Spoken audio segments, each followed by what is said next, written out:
and every knee will bow before him. Our God is the Lamb that was slain for the sins of the world. His blood breaks the chains, and every knee will bow before the Lion and the Lamb, and every knee will bow before him.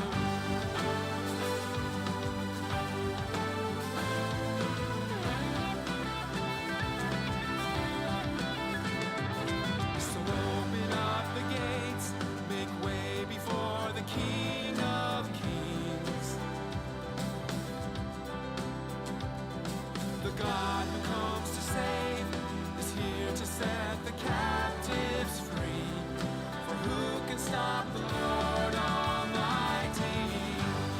Our God is the Lion of Judah. He's roaring with power and fighting our battles, and every knee will bow before him. Our God is the Lamb that was slain for the sins of the world. His blood breaks the chains, and every knee will bow before the Lion and the Lamb, and every knee will bow before him.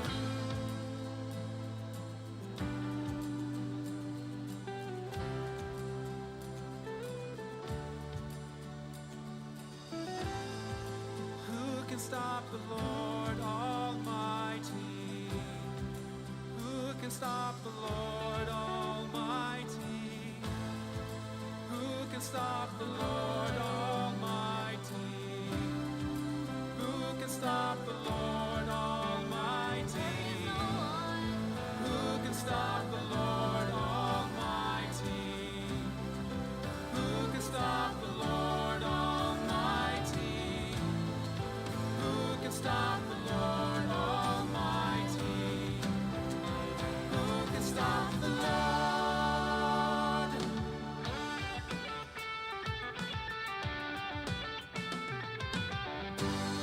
Our God is the Lion of Judah. He's roaring.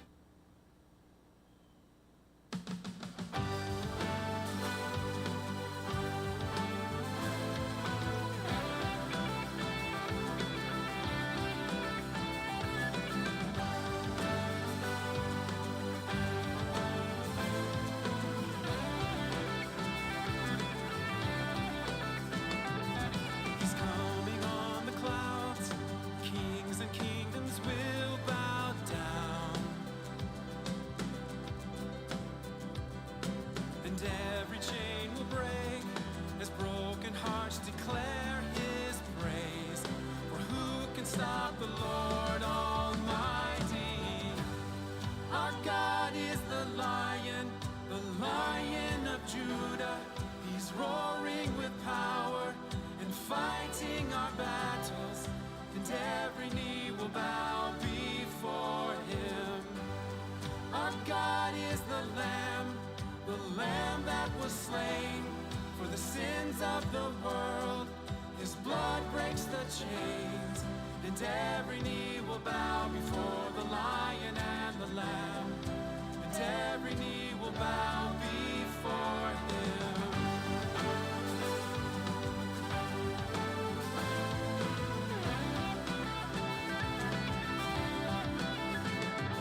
So open up the gates, make way before the King of Kings. The God who comes to save is here to set the captives free. For who can stop the Lord Almighty? Our God is the Lion.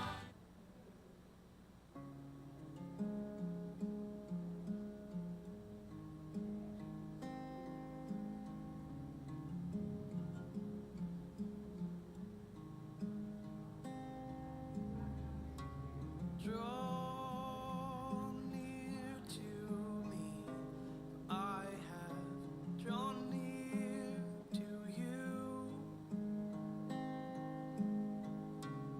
Pull on the strings of my heart,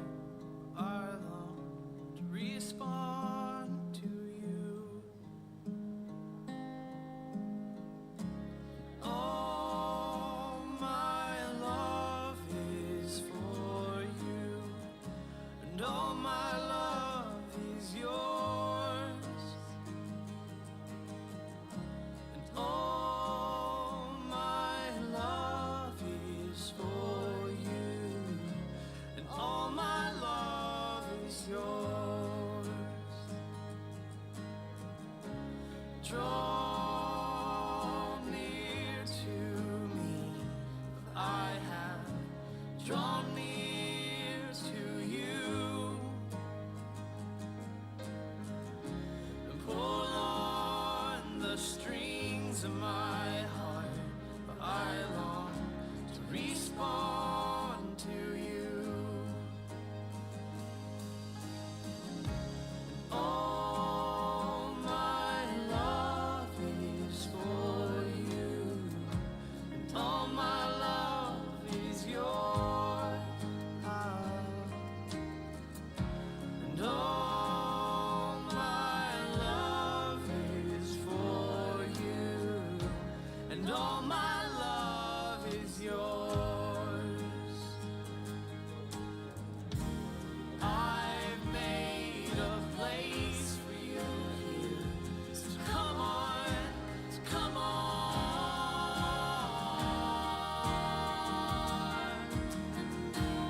All things are possible here, so come on, so come on.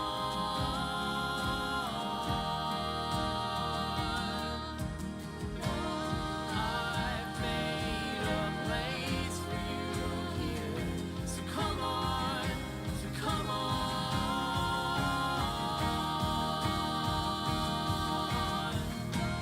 All things are possible here, so come on, so come on.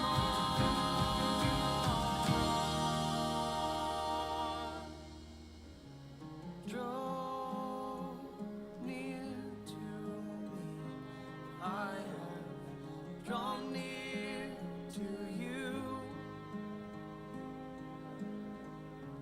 and pull on the strings of my heart, for I long to respond to you. I've made a place for you here, so come on, so come on.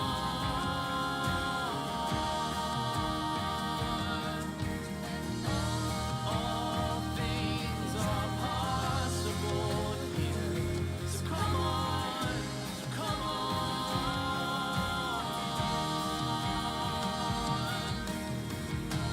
I've made a place for you here, so come on, so come on.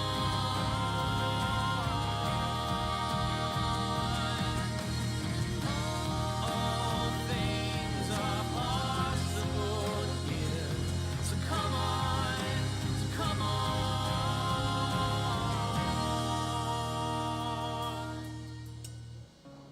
Draw near to me, I have drawn near to you,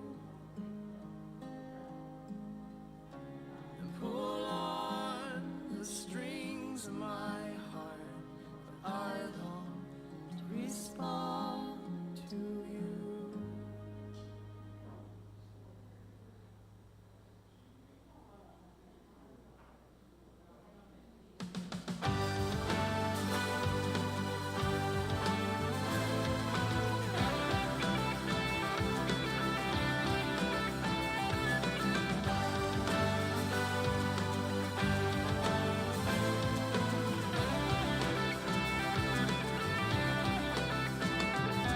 He's coming on the clouds, kings and kingdoms will bow down,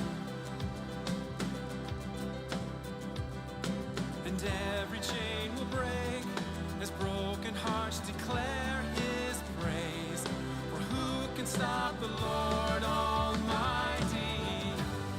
Our God is the Lion of Judah.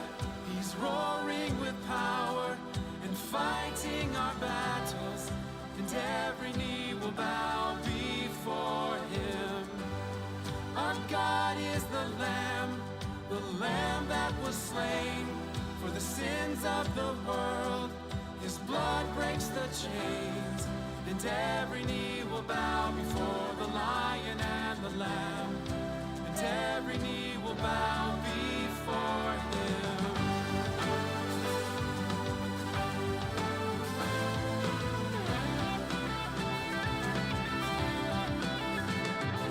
So open up the gates, make way before the King of Kings.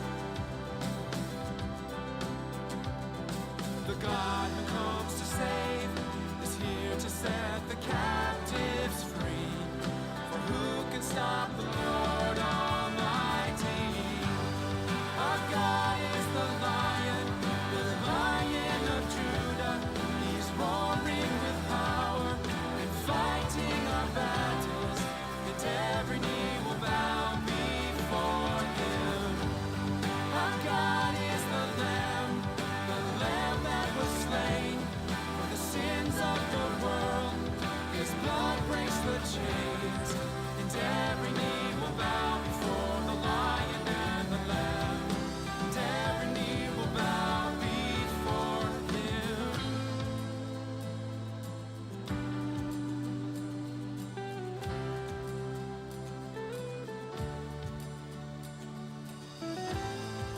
Who can stop the Lord Almighty? Who can stop the Lord Almighty? Who can stop the Lord Almighty? Who can stop the Lord Almighty? Who can stop the Lord Almighty? Who can stop the Lord Almighty? Who can stop the Lord Almighty? Who can stop the Lord?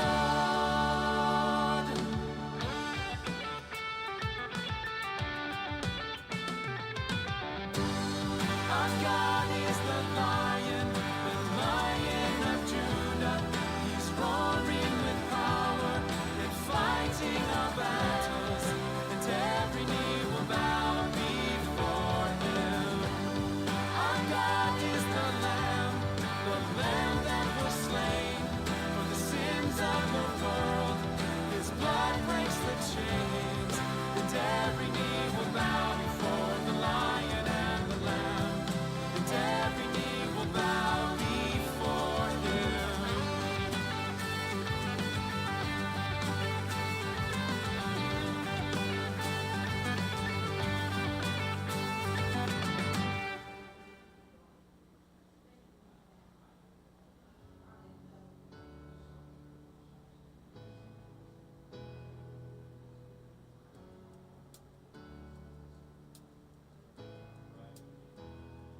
When you speak, confusion fades. Just a word, and suddenly I'm not afraid, 'cause you speak, and freedom reigns. There is hope in every single word you say. And I don't wanna miss one word you speak, 'cause everything you say is life to me. I don't wanna miss one word you speak.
All right, folks, welcome back. We took a little hiatus on the Sunday night Bible study, but we are back.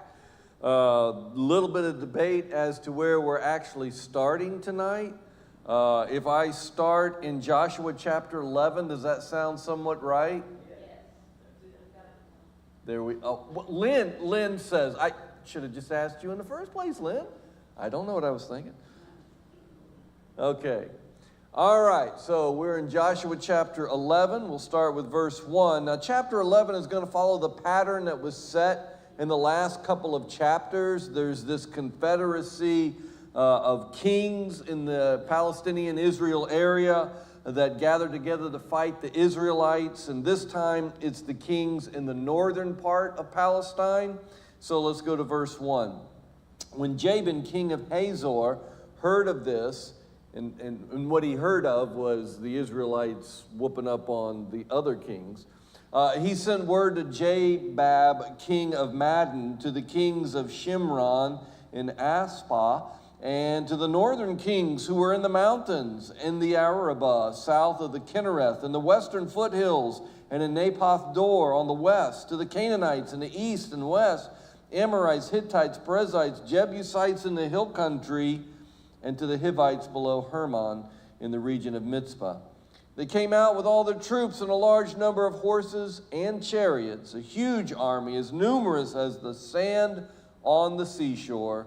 All the kings joined forces and made camp together at the waters of Merom to fight against Israel. All right, so one thing that we have found in this book is each time Israel has a battle, each time they're going to face an enemy, it's bigger than the force they battled last time. And I think the spiritual lesson for us is that our previous spiritual victories are great, but don't rest, because maybe they were just preparing you for what is yet to come. So don't rest. 11:6, verse 6. The Lord said to Joshua, "Don't be afraid of them, because by this time tomorrow I will hand all of them over to Israel, slain. You are to hamstring their horses and burn their chariots." So Joshua and his whole army came against them suddenly at the waters of Merom and attacked them. And the Lord gave them into the hand of Israel. They defeated them and pursued them all the way to the greater Sidon, to Misrephoth, Maim, into the valley of Mizpah on the east, until no survivors were left. Joshua did to them as the Lord had directed. He hamstrung their horses and burned their chariots. All right, so let's not try to get too upset about animal cruelty here. It was cruel. It was a cruel time, a brutal time in human history. But why would God want the horses and the chariots destroyed?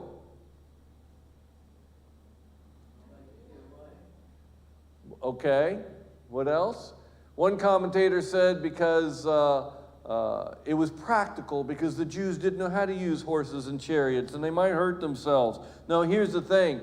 God doesn't want you using the tools of the enemy. God doesn't want you to use the tools of the enemy. The enemy lies, has anger. The enemy has all of these things. And when we're attacked, aren't we often tempted to use the tools of the enemy to respond? So we don't use the tools of the enemy, and God didn't want them to use the tools of the enemy.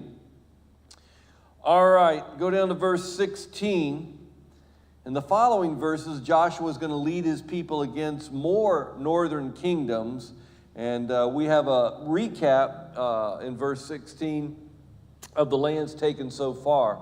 So Joshua took the entire land, the hill country, all the Negev, the whole region of Goshen, western foothills, the Arabah, and the mountains of Israel with their foothills, from Mount Halak, which rises towards Seir, to Baal Gad in the valley of Lebanon, below Mount Hermon. He captured all the kings and struck them down, putting them to death. Joshua waged war against all these kings for a long time, except for the Hivites living in Gibeon. Not one city made a treaty of peace with the Israelites, who took them all in battle. For it was with the Lord himself who hardened their hearts to wage war against Israel, so that he might destroy them totally, exterminating them without mercy, as the Lord has commanded. All right, verse 18 said that Joshua waged war against these kings for a long time, and that's one of the few places in the first 11 chapters of Joshua that shows that it took a little bit longer than the narrative would have us believe. Most of the first 11 chapters of Joshua, man, it's just going in, going in, going in. And here it's taking a long time. Now, if you think it's going to take a long time, wait till we get to Judges. And it's really going to take a long time. In fact, it never happens. No, it never happens. And we'll get to that when we get to that. So the hardening of the hearts, it tells us in what I just read that God hardened their hearts. And that troubles some people. Why would God do such a thing? And this isn't the first time in the Bible, and it won't be the last time in the Bible that we have God hardening the hearts. One commentary I read put it this way: God's grace, God's love is offered to everybody. And God's grace is either going to soften your heart or harden your heart. And that's just the way people respond. There are some people God's grace is offered and it humbles them, it softens their heart, and they say, "Thank you, Jesus." And some are like, I don't need that. I don't need that. All right. Go down to verse 21, the next verse. At that time, Joshua went and destroyed the Anakites from the hill country, from Hebron, Debir, Anab, and from the hill country of Judah, and from all the hill country of Israel. Joshua totally destroyed them and their towns. No Anakites were left in Israelite territory. Only in Gaza, Gath, Ashdod did any survive. So Joshua took the entire land, just as the Lord had directed Moses, and he gave them as an inheritance to Israel according to the tribal divisions. Then the land had rest from war. What is the significance? Because here, they're the last ones, if we read chapters 1 through 11. Remember in Joshua, chapters 1 through 11 are believed to have been one book, and chapters 12 following were believed to have been a separate book. So if we read chapters 1 through 11 as one book, the very last folks destroyed or defeated were the Anakites. What's so significant about that? I'll tell you. Back in Numbers, chapter 13, Moses sent out men to the land. Remember, they hadn't come into the land yet. They were still nomads out in the wilderness. And he sends some guys, Joshua being one of them, to go spy on the land. So Numbers 13:22 reads, they went up through the Negev and came to Hebron, where Aham, Sheshai, Talmai, the descendants of Anak, lived. But the people who live there are powerful, and the cities are fortified and very large. We even saw descendants of Anak there, and we saw the Nephilim there. The descendants of Anak come from the Nephilim. We seem like grasshoppers in our own eyes, and we look the same to them. So they went up there, they saw these people, and they were scared, and they ended up going another bunch, a whole other generation before they could come back. They were in the wilderness. And so here were these giants, and they were the last ones. So their battles got harder and harder, and bigger forces and bigger forces, and then they even have these Anaks who they seem like grasshoppers to them. All right, chapter 12 is the chronicling of the captive kingdoms. Basically, the conquest is over. Some lands do remain, but the bulk of it has been won. The tone of the book from chapter 1 through 11 here, the tone is different. It deals with the division of land. So we're just going to read a couple of verses of chapter 12. Just go to verse 1. Well, I guess we're just going to read one verse, really. These are the kings of the land whom the Israelites had defeated, and whose territory they took over east of the Jordan, from the Arnon Gorge to the Mount Hermon, including all the eastern side of the Arabah. And so the chapter goes on to list each kingdom by name that was defeated, and there's 31 in total. And if you really have an interest in who the 31 were, it's there for you to read. Chapter 13 Joshua is now an old man. Go to verse 1. When Joshua was old and advanced in years, the Lord said to him, "You're very old, and there are still very large areas of land to be taken over." What? I thought they got it all. That's what we were led to believe, right? But no, we weren't led to believe it. It's just the way it read. It seemed like it. But no, there's still a lot to be taken over. And as I said before, they never do. If they did, they wouldn't be having the issues. And I'm not saying that they should have or whatever. I'm just saying it makes sense. They didn't destroy everybody in the land. Remember that word that we have in the Hebrew, totally destroy, also means taboo. Means not to have anything to do with them. So make that of what you want. You are very old. There are still very large areas of land to be taken over. This is the land that remains. All the regions of the Philistines and the Geshurites, from the Shiror River on the east of Egypt to the territory of Ekron on the north, all of it counted as Canaanite, the territory of the 5 Philistine rulers in Gaza, Ashdod, Ashkelon, Gath, Ekron, that of the Avites. From the south, all the land of the Canaanites, from the Ara of the Sidonians, as far as Aphek, to the regions of the Amorites, the area of the Gebulites, and all Lebanon to the east, from Baal Gad below Mount Hermon to Lebo Hamath. As for all the inhabitants of the mountain regions from Lebanon to Misrephoth Maim, that is, the Sidonians, I myself will drive them out before the Israelites. Be sure to allocate this land to Israel for an inheritance, as I have instructed you, and divide it as an inheritance among the 9 tribes, or the 9 tribes and half the tribe of Manasseh. All right, so we read about all these people that were left, all these kingdoms, and we think, well, my gosh, that's just really huge. But remember, the whole area of Israel is about the size of New Jersey, okay? And they defeated 31 kingdoms, but not all of the kingdoms. So how big was the kingdom? You know, we live in the United States of America. It's a big country. And so New Jersey is one of the smaller states. And so how big was the kingdom? Well, the kingdom of Jericho, they defeated Jericho. That was about 10 acres, okay? That was one of the smaller ones because that was the first battle, but it was one of the smaller ones. So a kingdom could have been about 10 acres to about the size of the city of Cleveland limits, could have been, okay? I don't know how many acres Cleveland is, but that would probably be an extremely large kingdom back then. So here in verse 7, it talks about the 9.5 tribes, but aren't there 12 tribes? Why is he talking about 9.5 tribes? What's that? That's right, 2.5 tribes stayed on the other side of the Jordan River. Very good. You get a star next to your name tonight, Susan. Beginning in verse 8 of chapter 13, these verses will deal with the other 2.5 tribes. The other half tribe of Manasseh, the Reubenites and the Gadites, had received the inheritance that Moses had given them on the east of the Jordan, as he, the servant of the Lord, had assigned it to them. It extended from Aror to the rim of the Arnon Gorge, and from the town in the middle of the gorge, and included the whole plateau of Medeba as far as Dibon, and all the towns of Shion, king of the Amorites, who ruled in Heshbon, out to the border of the Ammonites.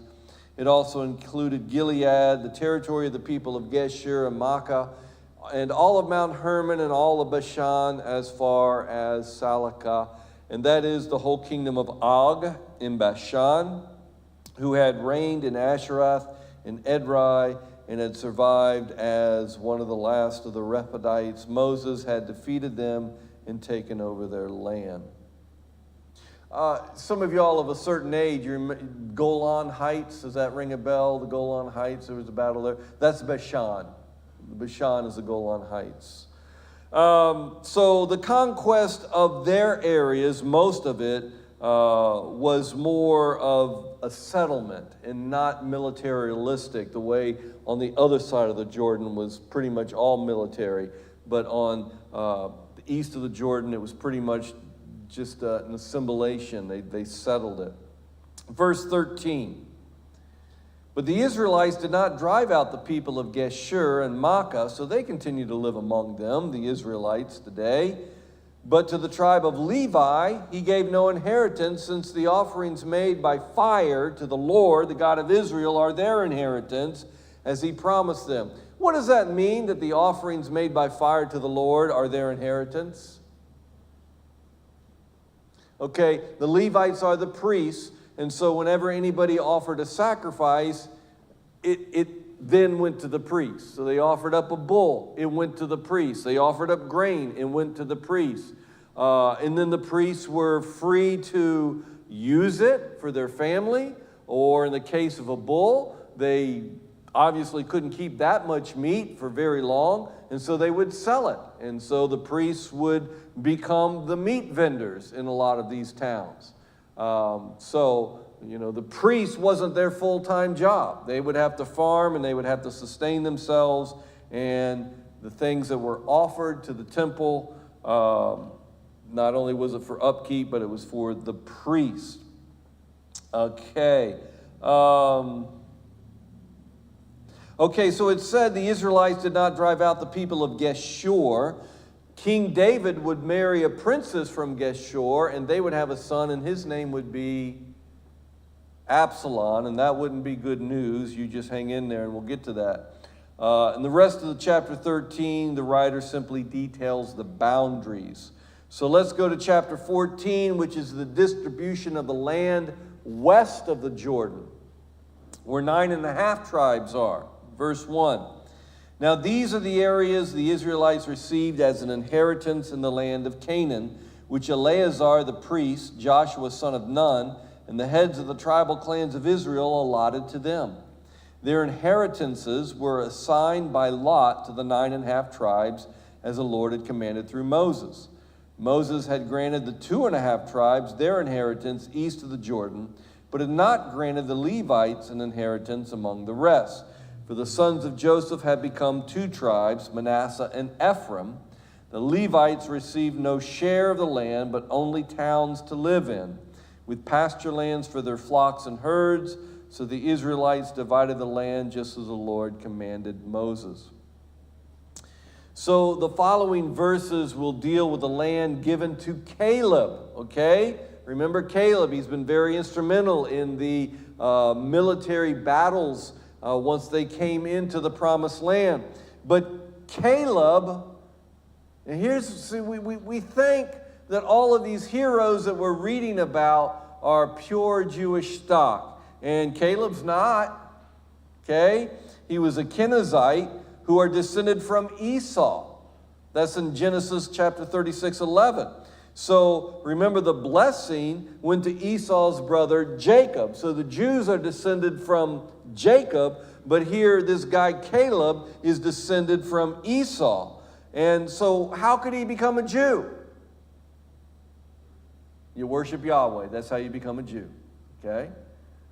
If you didn't worship Yahweh, you were a foreigner. Once you worship Yahweh, you were no longer a foreigner. Boy, just think how different the world would be if Christians in America thought like that. There wouldn't be foreigners. A lot of those foreigners crossing our borders wouldn't be foreigners, would they? Just saying, just throwing it out there for you to think about. All right, I'm reading a book by Jimmy Buffett, and he said he's not a theologian, he's a poet. I'm not a poet, I'm a theologian. So I want you to think about that. I'm not a politician, I'm a theologian. All right, so these verses, beginning in verse 6, tell us that there were a number of foreign lineages absorbed into the Jewish people, as with any nation, All right, verse 6. Now the men of Judah approached Joshua at Gilgal, in Caleb, son of Jephunneh, the Kenizzite, and said to him, you know what the Lord said to Moses, the man of God at Kadesh Barnea, about you and me? I was 40 years old when Moses, the servant of the Lord, sent me from Kadesh Barnea to explore the land. And I brought him back a report according to my convictions. But my brothers who went up with me made the hearts of the people melt with fear. I, however, followed the Lord my God wholeheartedly. So on that day Moses swore to me, the land on which your feet have walked will be your inheritance, and that of your children forever, because you have followed the Lord my God wholeheartedly. Now then, just as the Lord promised, he has kept me alive for 45 years since the time, he said to Moses, while Israel moved about in the desert. So here I am today, 85 years old. I am still as strong today as the day Moses sent me out. I'm just as vigorous to go out to the battle as I was then. Now give me the hill country that the Lord promised me that day. You yourself heard that the Anakites were there, and their cities were large and fortified, but the Lord helping me, with the Lord helping me, I will drive them out, just as he said. Then Joshua blessed Caleb, son of Jephunneh, and gave him Hebron as his inheritance. So Hebron has belonged to Caleb, son of Jephunneh, the Kenizzite, ever since, because he followed the Lord, the God of Israel, wholeheartedly. So again, the story is there to show us that not everybody who was a Jew was a descendant of Jacob. Okay? In chapter 15, we're going to start in verse 13. But in chapter 15, because the clans of the tribe of Judah would play such a large part in the leadership of the Jews, the division of the lands to the clans of the tribe of Judah are detailed in this chapter. Because most of this is details of boundaries. We're not going to go through it verse by verse. But do note again, we see verses dealing with Caleb. And again, the importance is to note that the settlement of the land did include those not of what we would call descendants of Jacob. Verse 13. I mean, hey, you and I are descendants of Jacob, right? We're descendants of Abraham. Spiritually, the New Testament teaches us that. Verse 13. In accordance with the Lord's command to him, Joshua gave to Caleb, son of Jephunneh, a portion in Judah, Kiriath Arba, that is Hebron. Arba was the forefather of Anak. From Hebron, Caleb drove out the three Anaks. Now, we read a couple chapters ago that this already happened, but here it is happening now, because that's the way much of the Old Testament is. It's a compilation of tribal stories. Verse 14. From Hebron, Caleb drove out the three Anakites, Sheshai, Ammi, Talmai, descendants of Anak. From there he marched against the people living in Debir, formerly called Kiriath Sepher. And Caleb said, I will give my daughter, Askah, in marriage to the man who attacks and captures Kiriath Sepher. Othniel, son of Kenaz, Caleb's brother, took it. So Caleb gave his daughter, Askah, to him in marriage. All right, so here he's not called a Kenizzite, but it does speak of the promise or command to him. So Caleb is then going to be portrayed in verse 18, following as a very generous character. Verse 18, one day when she, his daughter, came to Othniel, she urged him to ask her father for a field. When she got off her donkey, Caleb asked her, what can I do for you? She replied, do me a special favor. Since you have given me land in the Negev, give me also springs of water. Well, Negev is desert, okay? Whenever we read about the Negev, that's desert. So you need springs of water. So Caleb gave her the upper and lower springs of water. Now, water was then, and in many places of the world still is today, but water was then the most precious commodity. And so Caleb is very generous, giving her 2 springs. The rest of the chapter just details the towns of Judah. Go down to verse 63. Judah could not dislodge the Jebusites who were living in Jerusalem. To this day, the Jebusites live there with the people of Judah. Well, it says to this day, and that was to the day that the person writing that wrote that. The Jebusites would control Jerusalem until who took control of the city? A mighty king. David. There you go. Good guess. Yeah. So the Jebusites would control Jerusalem until David would take control. But again, verse 63 shows us that not all of the people are removed. And so, chapter 16. I'm not going to look at much of that. We're going to go to verse 9. This chapter deals with the division of lands for the tribes of Ephraim and Manasseh, who were descendants of Joseph. Verse 9. It also included all the towns and villages that were set aside for the Ephraimites within the inheritance of the Manassites.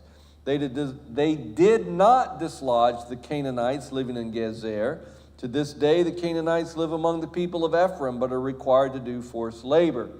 All right, forced labor in that time usually meant that they were economically oppressed. So we would guess that the Ephraimites and the Manassites had the upper hand and controlled most of the precious commodities. And so they were economically oppressed, worked for low wages. But again, it does show us that not everybody was removed from the land. The land allotment to Manasseh will continue in chapter 17. Go down to verse 12.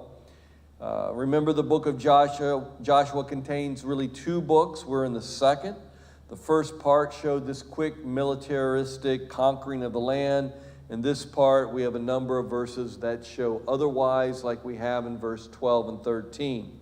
It says, "Yet the Manassites were not able to occupy these towns, for the Canaanites were determined to live in that region. However, when the Israelites grew stronger, they subjected the Canaanites to forced labor, but did not drive them out completely." Forced labor would have been pretty much equivalent to what the Israelites, the Hebrews, were living under in Egypt. Chapter 18 and 19 deal with the allotment of land to the remaining tribes. We're going to start with verse 1. The remaining tribes are scolded for being slow in the process to take land.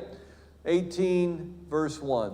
The whole assembly of the Israelites gathered at Shiloh and set up the tent of meeting there. Remember, this was their sanctuary.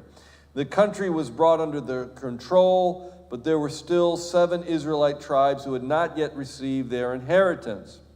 So Joshua said to the Israelites, "How long will you wait before you begin to take possession of the land that the Lord, the God of your fathers, has given you? Appoint 3 men from each tribe. I will send them out to make a survey of the land and to write a description of it according to the inheritance of each.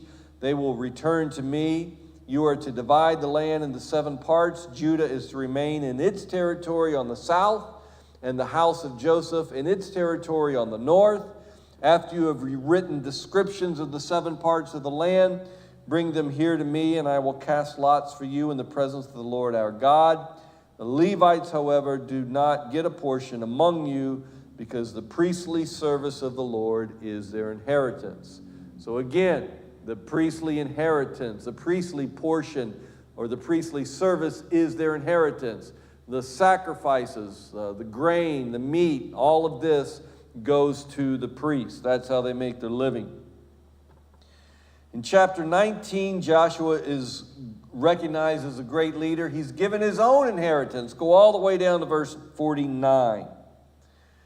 When they had finished dividing the land into its allotted portions, the Israelites gave Joshua, son of Nun, an inheritance among them, as the Lord had commanded. They gave him the town he asked for, Timnath Serah, in the hill country of Ephraim, and he built up the town and settled there. These are the territories that Eleazar the priest, Joshua son of Nun, and the heads of the tribal clans of Israel assigned by lot at Shiloh, in the presence of the Lord at the entrance to the tent of meeting. And so they finish dividing the land. Okay, chapter 20. We'll begin with verse 1. In the book of Numbers, in chapter 35, Moses was giving his farewell speech, and he gave them directions to establish cities of refuge. The city of refuge was not to provide a place for the lawless, but a place where someone could go for their own protection until the time of a trial. And that concept is revisited here in chapter 20. Let's take a look, verse 1. Then the Lord said to Joshua, "Tell the Israelites to designate the cities of refuge, as I instructed you through Moses, so that anyone who kills a person accidentally and unintentionally may flee there and find protection from the avenger of blood." Remember, the avenger of blood would be a relative of the person who was killed. Verse 4, when he flees to one of these cities, he is to stand at the entrance of the city gate and state his case before the elders of that city. Then they are to admit him into their city and give him a place to live with them. If the avenger of blood pursues him, they must not surrender the one accused, because he killed his neighbor unintentionally and without malice aforethought. He is to stay in that city until he has stood trial before the assembly and until the death of the high priest who is serving at that time. Then he may go back to his own home in the town from which he fled. All right, so it's implied that if he was guilty, he was to be returned for punishment. But if innocent, he could stay in the city of refuge, because if he returned, he would probably face death at the hands of the family of the deceased. Okay? Oh, but that would be against the law. It didn't matter. This was a brutal it was a brutal time in the world. So he would stay in this city. It was sort of like witness protection, if you will. He could stay in the city of refuge until the death of the high priest. What does that mean? Well, the high priest would hear these cases, and the new high priest would decide whether or not he was able to stay or go, or if his case would be retried. Verse 7. So they set apart Kadesh in Galilee in the hill country of Naphtali, Shechem in the hill country of Ephraim, and Kiriath Arba, that is Hebron, in the hill country of Judah. On the east side of the Jordan of Jericho, they designated Bezer in the desert on the plateau of the tribe of Reuben, Ramoth and Gilead in the tribe of Gad, and Golan in Bashan, Golan Heights, see? And Golan and Bashan in the tribe of Manasseh. Any of the Israelites or any alien living among them who killed someone accidentally could flee to these designated cities and not be killed by the avenger of blood prior to standing trial before the assembly. What is significant about verse 9?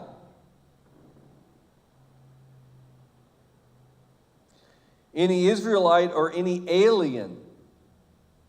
So this law, these cities of refuge, weren't just for the Jews. There weren't just Jews living in the land. Injustice is justice. You didn't have I'm not saying you didn't. Scripturally, you were not to have justice for Jews and justice for non-Jews. Okay? Justice would be justice for all people, no matter who or what they believed in. Okay, that would preach, wouldn't it?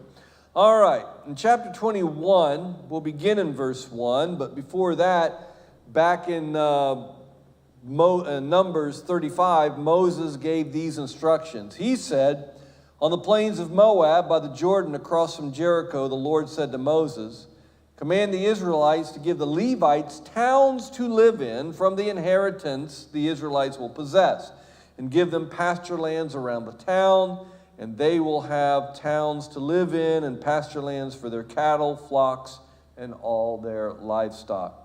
So this chapter deals with the lands for the Levites. They don't get whole big regions, but they do get some land for pasture land. Verse 1. Now the family heads of the Levites approached Eleazar the priest, Joshua son of Nun, and the heads of the other tribal families of Israel at Shiloh and Canaan, said to them, the Lord commanded through Moses that you give us towns to live in with pasture lands for our livestock. So as the Lord had commanded, the Israelites gave the Levites the following towns and pasture lands out of their inheritance. So the rest of that chapter just details the giving of towns to the Levites. The lands would belong to the prospective tribe of that area, but the priestly clans and families would have pasture rights. Similar traditions remain. Many denominations and non-denominational churches alike don't provide the pastor with pasture land, but with houses. I myself live in a parsonage. It's not my house. It's your house. You can come by anytime you want. But I'll tell you that I'll be in the basement taking care of my reptiles. Come on down and help me, Lynn. That keeps a lot of people away. But no, it is your house. And Chris gets a housing allowance, and I get a parsonage. So these traditions have remained.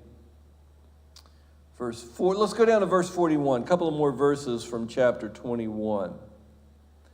The towns of the Levites in the territory held by the Israelites were 48 in all, together with their pasture lands. Each of these towns had pasture land surrounding it. This was true for all the towns. So the Lord gave Israel all the land he had sworn to give their forefathers. They took possession of it and settled there. The Lord gave them rest on every side, just as he had sworn to their forefathers. Not one of their enemies withstood them. The Lord handed all the enemies over to them. Not one of the Lord's good promises to the house of Israel failed. Everyone was fulfilled. So this verse 43, 44, and 45 is the theological picture of Joshua. It's not necessarily the realistic picture, okay? So the Lord gave Israel all the land he had sworn. Verse 44, the Lord gave them rest on every side. But we've already read that really didn't happen. Okay? Verse 45, not one of all the Lord's good promises to the house of Israel failed. So this is the theological picture of Joshua, but they did not remove all of the people. Yeah, they got the land. Okay, the Lord gave that promise, here's a land, and they got it, but they're sharing it with a lot of other peoples, okay? And they never really learn how to share it with other peoples. All right, so chapter 22. Oh, this is a pretty neat story. The military men from the 2.5 tribes. So you had all these military men from these 2.5 tribes. They're staying over there on the east of the Jordan. But they say, you know what, we're going to go over with the other 9.5 tribes. We're going to fight with them and help them settle the land. So they do that, and all the fighting's over, and they say, all right, we're going back home. So this is a little story that happens on the way back home. Chapter 22, verse 1. Then Joshua summoned the Reubenites, the Gadites, and the half-tribe of Manasseh, and said to them, you have done all that Moses, the servant of the Lord, commanded, and you have obeyed me in everything I commanded. For a long time now, to this very day, you have not deserted your brothers, but have carried out the mission the Lord your God gave you. Now that the Lord your God has given your brothers rest as he promised, return to your homes in the land that Moses, the servant of the Lord, gave you on the other side of the Jordan. But be careful to keep the commandment and the law that Moses, the servant of the Lord, gave you, to love the Lord your God, to walk in all his ways, to obey his commands, to hold fast to him, and to serve him with all your heart and all your soul. Then Joshua blessed them, sent them away, and they went to their homes. To the half-tribe of Manasseh, Moses had given land in Bashan, and to the other half-tribe, Joshua gave land on the west side of the Jordan with their brothers. When Joshua sent them home, he blessed them, saying, return to your homes with your great wealth, with large herds of livestock, with silver, gold, bronze, and iron, and a great opportunity of clothing, or great quantity of clothing, and divide with your brothers the plunder from your enemies. Well, along the way, these guys build something, and it leads to a bunch of trouble. Verse 9. So the Reubenites, the Gadites, and the half-tribe of Manasseh left the Israelites at Shiloh in Canaan to return to Gilead, their own land, which they had acquired in accordance with the command of the Lord through Moses. When they came to Gilead, near the Jordan, in the land of Canaan, the Reubenites, the Gadites, and the half-tribe of Manasseh built an imposing altar there by the Jordan. And when the Israelites heard that they had built an altar on the border of Canaan at Gilead, near the Jordan on the Israelite side, the whole assembly of Israel gathered at Shiloh to go to war with them. Thanks for your help, guys. Appreciate it. Go on home. Hey, wait a minute. You can't do that. We're going to come kick your rear ends. It's really what happened. But what was going on? Why were they all upset? Well, the Israelites figured that they were already setting up their rival religion. Jews were very big about one place to worship and one place only. And during this time, there was no temple, so it was at the tent of meeting, okay? And later it would be at the temple. And you can't be going upsetting. That is the whole family feud between Jews and Samaritans. Samaritans were Jews, but they were worshiping in another place, okay? So they saw this as apostasy. They saw it as maybe worshiping another god. But fortunately, they get it all straightened out. Go down to verse 13. So the Israelites sent Phinehas, son of Eleazar, the priest, to the land of Gilead, to Reuben, Gad, and the half-tribe of Manasseh. With him they sent 10 of the chief men, one for each of the tribes of Israel, each the head of a family division among the Israel clans. When they went to Gilead, to Reuben, Gad, and the half-tribe of Manasseh, they said, the whole assembly of the Lord says, how could you break faith with the God of Israel like this? How could you turn away from the Lord and build yourselves an altar in rebellion against him now? Was not the sin of Peor enough for us? Remember, Peor was when they were in the desert and they were worshiping the Baals, and God came in and wiped a bunch of them out. Was not the sin of Peor enough for us? Up to this very day, we have not cleansed ourselves from that sin, even though a plague fell on the community of the Lord. And are you now turning away from the Lord? If you rebel against the Lord today, tomorrow he will be angry with the whole community of Israel. So the eastern tribes respond, telling them that they were building a memorial, not an altar to worship at. Verse 21. Then Reuben, Gad, and the half-tribe of Manasseh replied to the heads of the clans of Israel, the mighty one, God the Lord, the mighty one, God the Lord, he knows. And let Israel know. If this has been in rebellion or disobedience to the Lord, do not spare us this day. If we have built our own altar to turn away from the Lord and to offer burnt offerings and grain offerings or to sacrifice fellowship offerings on it, may the Lord himself call us to account. No, we did it for fear that someday your descendants might say to ours, what do you have to do with the Lord, the God of Israel? The Lord has made the Jordan a boundary between us and you Reubenites and Gadites. You have no share in the Lord, so your descendants might cause ours to stop fearing the Lord. That is why we said, let us get ready and build an altar, but not for burnt offerings or sacrifices. On the contrary, it is to be a witness between us and you and the generations that follow, that we will worship the Lord at his sanctuary. That might be the tent of meeting, that might be the temple. We will worship the Lord at his sanctuary with our burnt offerings, sacrifices, and fellowship offerings. And then in the future, your descendants will not be able to say to ours, you have no share in the Lord. And we said, if they ever say this to us or to our descendants, we will answer, look at the replica of the Lord's altar, which our fathers built, not for burnt offerings and sacrifices, but as a witness between us and you. Far be it from us to rebel against the Lord and turn away from him today by building an altar for burnt offerings, grain offerings, and sacrifices, other than the altar of the Lord our God that stands before his tabernacle. So this pleases the delegation, and they all part ways happy. Verse 32. Then Phinehas, son of Eleazar, the priests and the leaders returned to Canaan from their meeting with the Reubenites, Gadites, and Gilead, and reported to the Israelites. They were glad to hear the report and praise God, and they talked no more about going to war against them to devastate the country where the Reubenites and Gadites lived. And the Reubenites and the Gadites gave the altar a name, a witness between us that the Lord is God. Okay. Let's go to chapter 23. So the book of Deuteronomy ended with Moses' farewell address. The book of Joshua will end with Joshua's farewell address. Verse 1. After a long time had passed and the Lord had given Israel rest from all their enemies around them, Joshua, by then an old and well advanced in years, summoned all Israel, the elders, leaders, judges, and officials, and said to them, I am old and well advanced in years.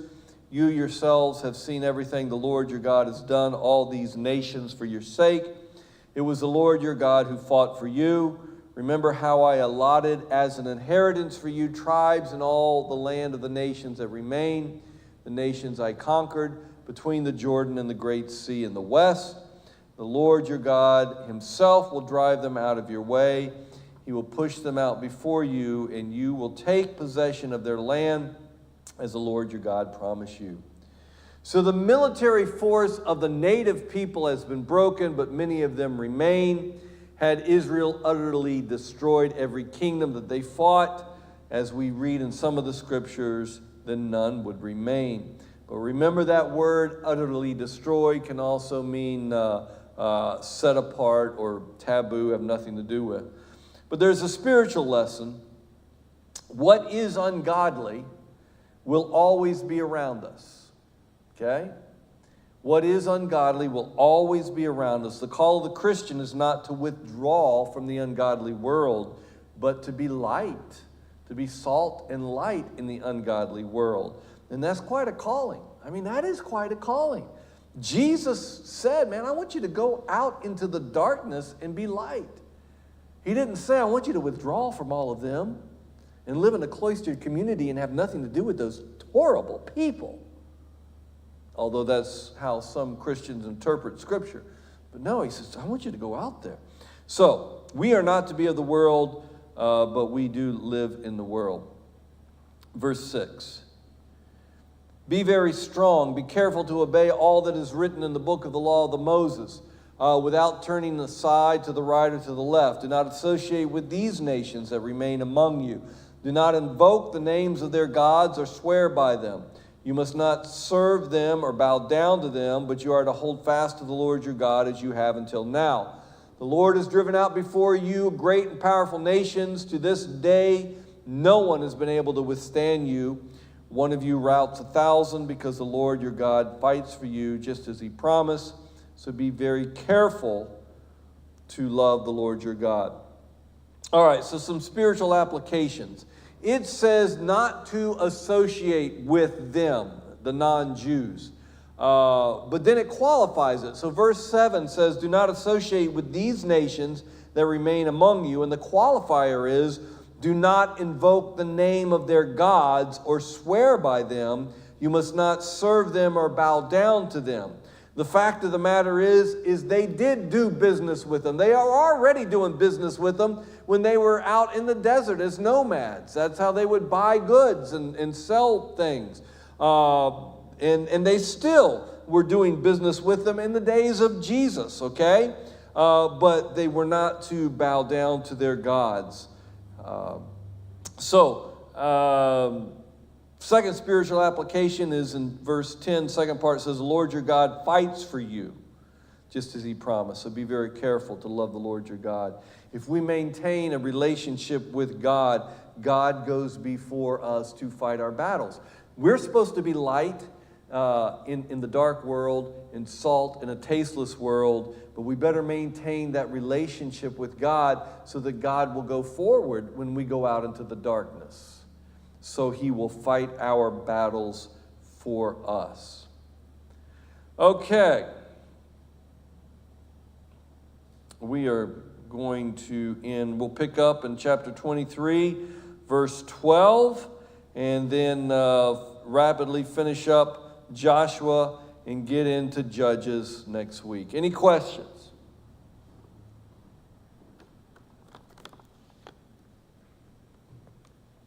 All right. Well, let's close with a word of prayer, shall we? Gracious God, we thank you for the blessings of this day. We thank you, Lord, for the opportunity to study these ancient stories of how these people tried to live in covenant with you. And they struggled, Lord.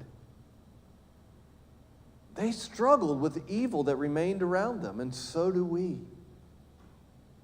But help us, Lord, to maintain the relationship that we have with you, to not stray from it. And these ancient stories show us how concerned they were that their fellow tribes might stray from you. Help us, Lord, to encourage one another to stay true to the love and devotion that we have for you, so that we truly would be salt and light to this dark and tasteless world. We pray this in Jesus' name. Amen. All right, thanks for coming, folks.